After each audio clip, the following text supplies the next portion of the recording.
what is cosmic energy? The religion is the solution for the things happening all around the world. Jihad does not mean any war fought by any Muslim. Jihad basically means to strive to struggle. The Hindus and the Muslims will be united. He is not cosmic energy, he is more superior than that. Quran gives you the solution to the problems of humankind. Not that we shall despise each other. That according to Japan, India will be the superpower of the world. We will be a superpower, will be far superior to the Americans.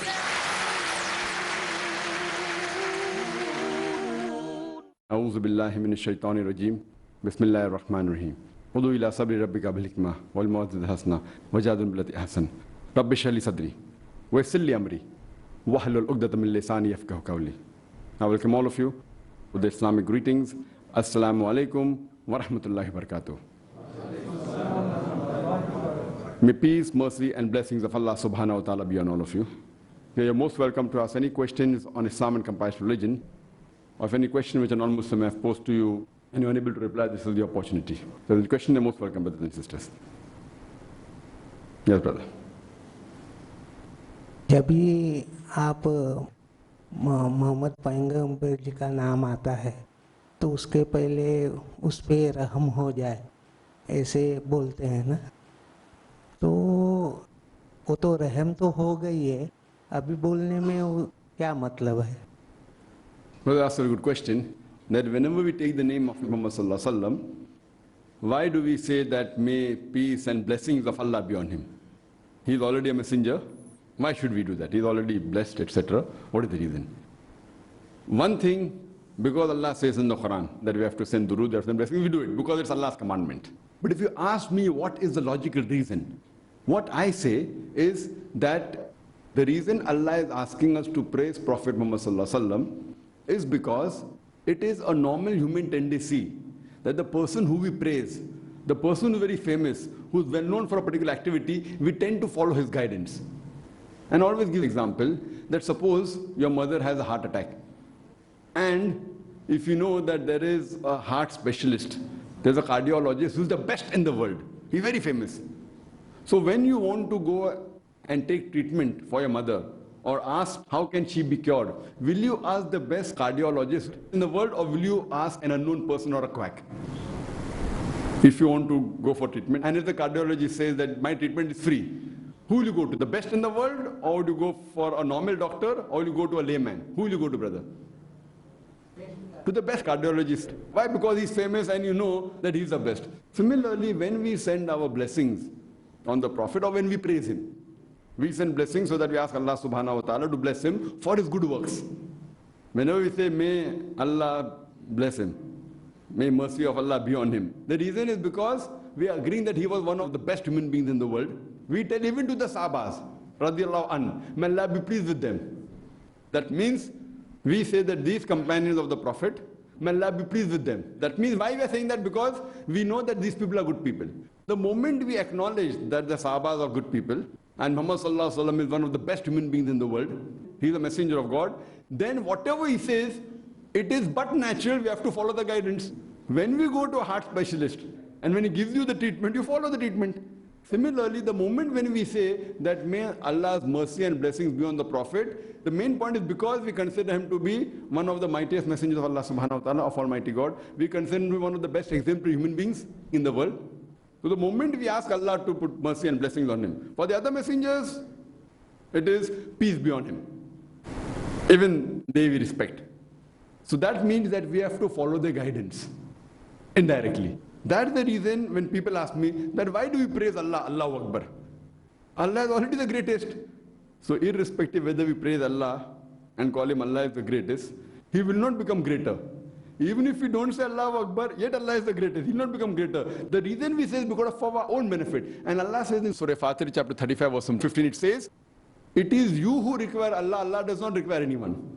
So by saying Allah is the greatest, not that if we don't say he will become less, but we tell because then we tend to follow the guidance of Allah. Therefore number one comes Allah subhanahu wa ta'ala, and we go Allah Akbar, Alhamdulillah, whatever we say, so that we follow the guidance in the Quran. And in the Quran Allah says, Atiullah, Atiur Rasul, obey Allah and obey the Messenger. And in the Quran Allah says that we have to send blessings and mercy on Muhammad sallallahu alaihi wasallam. The moment we send blessings and mercies, we agree that he was one of the best exemplary human beings. So whatever guidance he has given us, the kalam you got from Allah subhanahu wa ta'ala, as well as the hadith.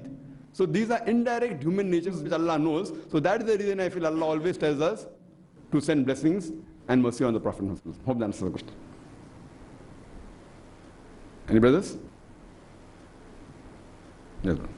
Zakir bhai, last few days I was doing dawah with one Christian brother where I was talking about peace, humanity and all. And finally after this bomb blast, again he got back to me saying, yes, see, again the Muslims are only to be blamed, though not yet proved. So at this time of crisis, what should be the best answer? Like I have given him, quoted him, you have killed one person, you have killed the whole of humanity, and etc. There are black sheep in all community. But I would like to know from you what can be the best answer so we all can really give at this point of time. Thank you. Well, that's a very good question, which is a very relevant question in these past few years, especially in these past few days, especially in Bombay. That while you're doing dawah to a non-Muslim, and you're trying to explain his religion of peace, when the bomb blast took place, he's saying, why are the Muslims blamed? Though they are not yet, I mean, that's a very good point he said, that though it's not yet proved, why are the Muslims blamed? And there was an article which came in Times of India today morning, and the title was 72 Virgins, was the title. Another article, when the Muslim clerics went to the Chief Minister, and there was a conference and a meeting, trying to say that, there should be communal harmony, etc. One of the reporters, a lady reporter, asked the Muslim clerics that why are the Muslims only blamed? And this question is always a question mark. And the reply is given very well in this article in 72 Virgins, is heading, under the column of personal experience, personal views. And he starts the article by mentioning that he, being a reporter of the Times of India, a very senior reporter, he goes to one of these art galleries. And there the person who's there in charge, he says that terrorists are not allowed. And they said, I was only joking, come inside. But then he writes that this statement, though as a joke, did hurt me. And then he gives his experience that he had been to America few months before, and they were interacting with the various people involved, the police, etc., in the investigation of terrorist activity. And after he explained all the things, one of the police officers told him that he said that is it mentioned in the Quran that you will get 72 virgins in Jannah for a person who does suicide bombing or a person who gets killed? So he clarified there's no such statement in the Quran at all, and nowhere in the text. So he gave a counter reply that why does the media only portray these things about jihad and about killing? Why don't they mention and why don't they publicize the saying of Prophet Muhammad? And Muhammad said that the best jihad is jihad of nafs, is to strive against one's evil inclination. That's the best jihad. So why doesn't the media portray this? Indirectly saying that the media is very much responsible for this. Further in his experiences, he says that whenever there's any bombing, and he gives various names of cities, whether it be here, whether it be there, whether it be Mali, whether it be Mumbai, the Muslims are always the prime suspect. Most of the time they are the prime suspect. And why is it that only Muslims are prime suspect? With Al-Qaeda is only Islam that is there. And then he continues and he says that if such atrocities take place in Gujarat, a massacre of the Muslims, innocent Muslims, which is undebatable, thousands of Muslims were killed. And after that, the person who is responsible, he is glorified. And if he is going to come to Bombay to give a lecture against terrorism, what will happen? So surely, because of this negative reaction, innocent Muslims will join, according to him, Al-Qaeda. That's his view he gave. That if the government doesn't take action against innocent Muslims being killed, so who did it is a different thing. When they realize who is the culprit, if the government is not taking action, it happens that these people will join such forces innocently, whether right or wrong. And he goes and he explains various examples he gives. And then he says, he talks about one of his friends. I mean, the article is very good. It's one of the best articles I've read in fact so many years, especially in Times of India. And he continues and he says that one of his friend's daughter in Delhi, she took a job in one of the schools. And one 10-year-old student tells her, the name was Mariam, that teacher, how can you speak English? Do Muslims speak English? She was an English teacher. So she was so disturbed, that 10-year-old student telling her that can Muslims speak English? So in short, this is how the media portrays. And then he gives another example, that one person went to a building to buy a flat. And the agent told me, it's a very good building. He said, very good building, there are no Muslims here. So he gave many such examples. The article was beautiful.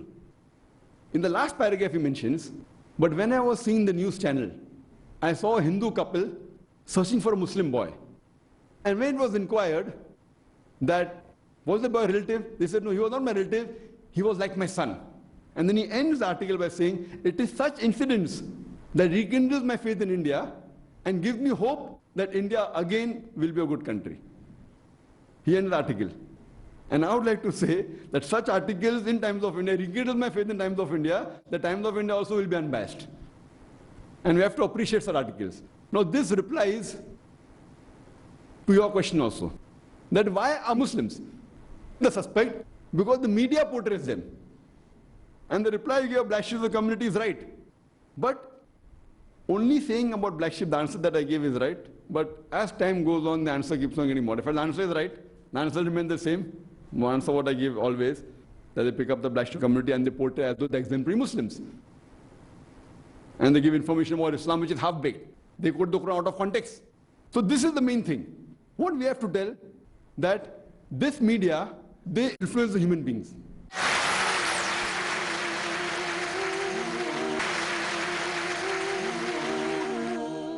As I always say, the politicians are to blame, the media. And then we have to realize that the police is also a human being. They aren't something different. So they are bound to read these articles. So it has an impact on them also. So many of the politicians are involved for the vote bank. What happened in Gujarat was nothing but a vote bank. If you see the riots that take place in the country, riots, any riots, according to me, any riots in any part, in any city of India, especially Bombay, if the government wants to control, they can do it within minutes. Any riots.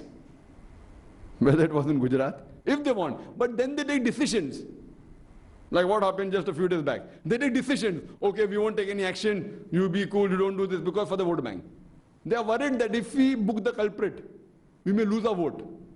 They are not bothered about the truth. If they really bother about the truth, the culprit should be caught. The culprit can be caught very easily. But they take decision politically. If we catch the real culprit, will we get votes or no? We won't get votes, so don't catch the culprit. If we catch a wrong person and malign him, we'll get more votes, they'll do it. So number one to blame are the politicians. Politicians. So the politicians, they engineer everything. Otherwise, India is a country where our police is very well equipped, very well armed, but finally they're controlled by the politicians. So number one is the politicians. Number two is the media. The media influences these human beings, whatever articles you read. And in this past few days, I've been reading many newspapers, and several, not all, but many newspapers, and we find in the headlines, Times of India always read, Times of India, immediately next day, the next day article came about the blast on Wednesday, Tuesday blast took place, Wednesday article came, Thursday the article was, in Times of India, that this time the city did not come back in its position like the last blast in 1993. The trains were empty, the buses were empty, and they showed photographs. The offices, less attendance. The chief minister said schools should not close, but most of the schools gave unofficial holiday. And the full article headlines came that the city did not spring back to normalcy like the last serial blast. Another newspaper, 100% opposite. The city came back, the trains were nearly filled, the offices were there, and they are showing photographs of absolutely opposite.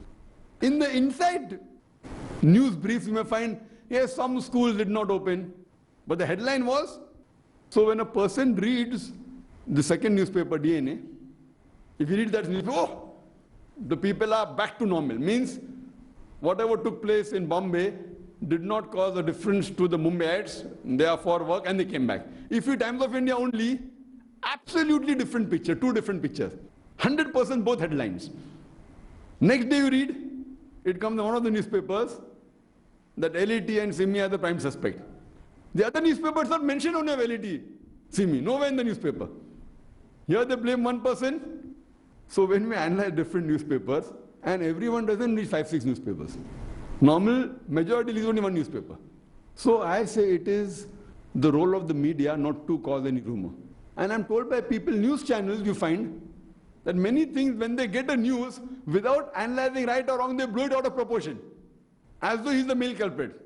They catch a person in a burqa, a man in burqa, knowing very well he's not responsible, but yet they link it because they want yellow journalism. They want some news. So they link it that as though he was one of the prime suspects. Fine, he was doing something else. For his personal reason, if he had gone to meet his girlfriend and he wore the burqa. But initially the news is as though they've caught the real culprit without analyzing.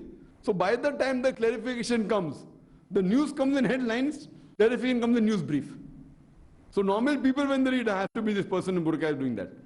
There are non-Muslims wearing burqa, that they don't tell. Non-Muslim actresses, they wear burqa for their own reason not to be identified. That doesn't come. So what we have to realize, it is the media which creates an awareness. So therefore, unless we don't have a media of our own. So the point is that I do agree, most of the people throughout the world, at least in the past few years, and especially in the past few days, the suspect, if you analyze, goes because of the media and where the politicians behave.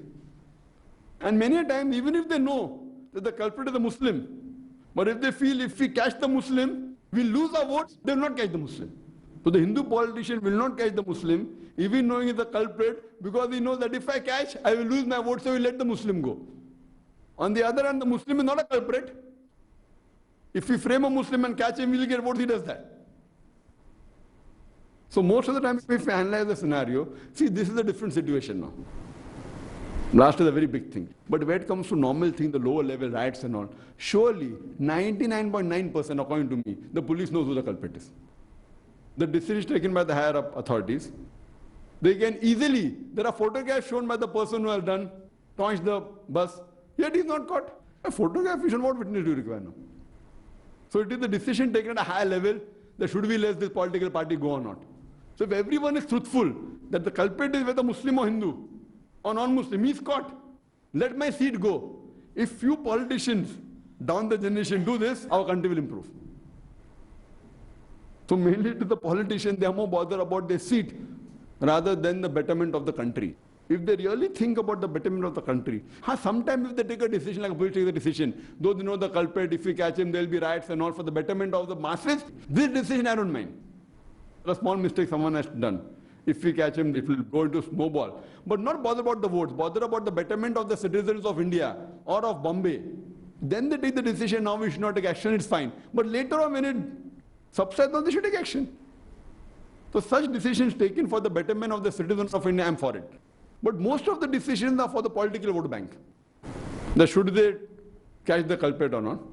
So as far as the bomb blast is concerned, we find several news coming up, as you said, that not yet proven.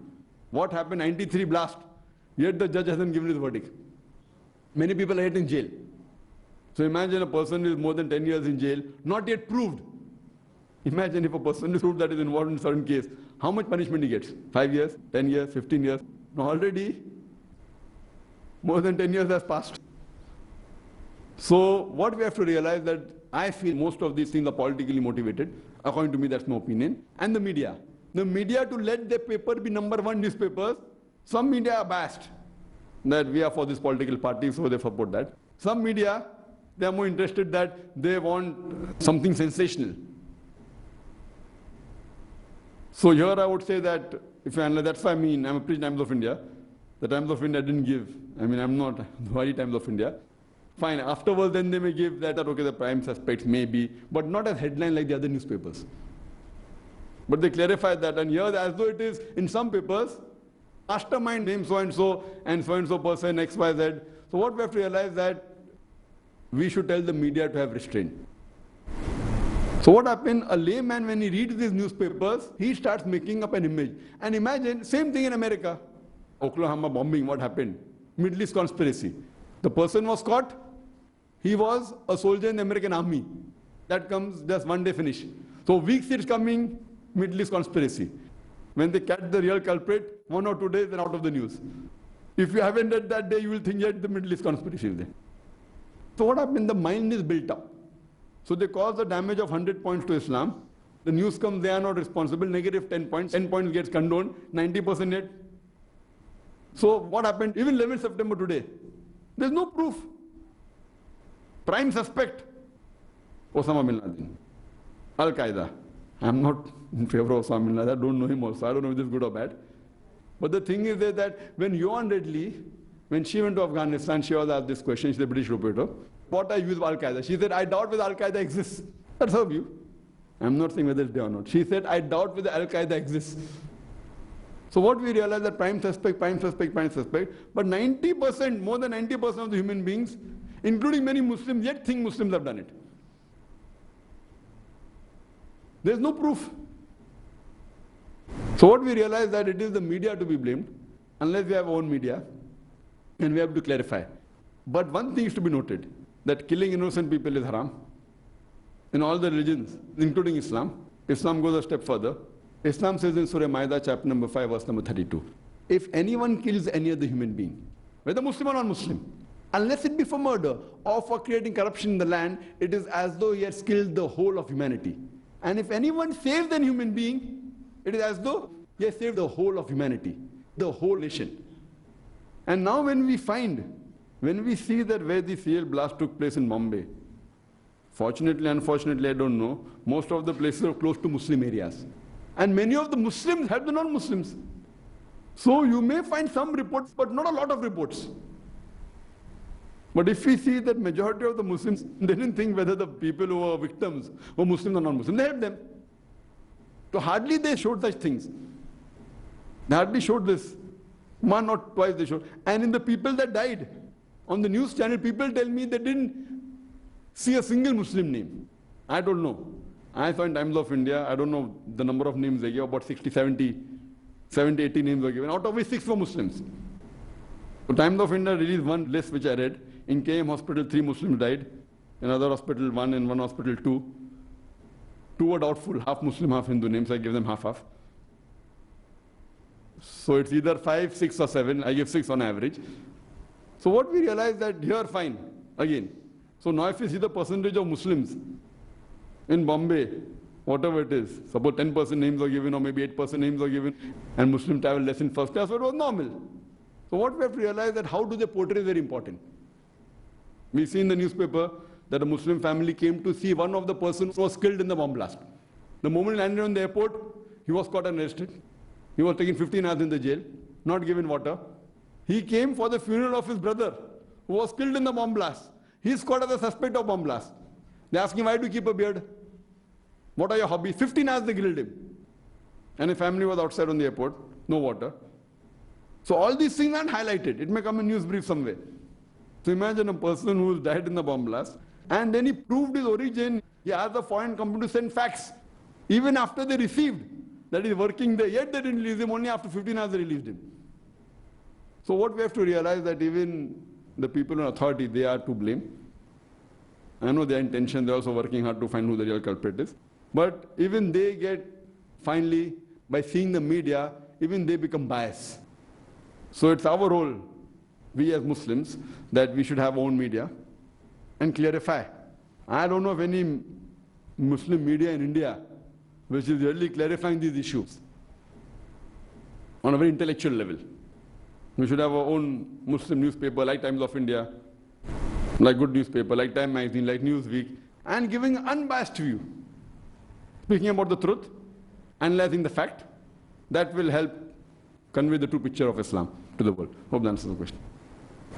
وآخر دعوانا الحمد لله رب العالمين. فيا رب إنك أنت السلام منك السلام إليك السلام فيا رب إنك أنت السلام منك السلام إليك السلام لأمرك يرجع أمر الأنام بين يديك قلوب الأنام لأمرك يرجع أمر الأنام بين يديك قلوب الأنام.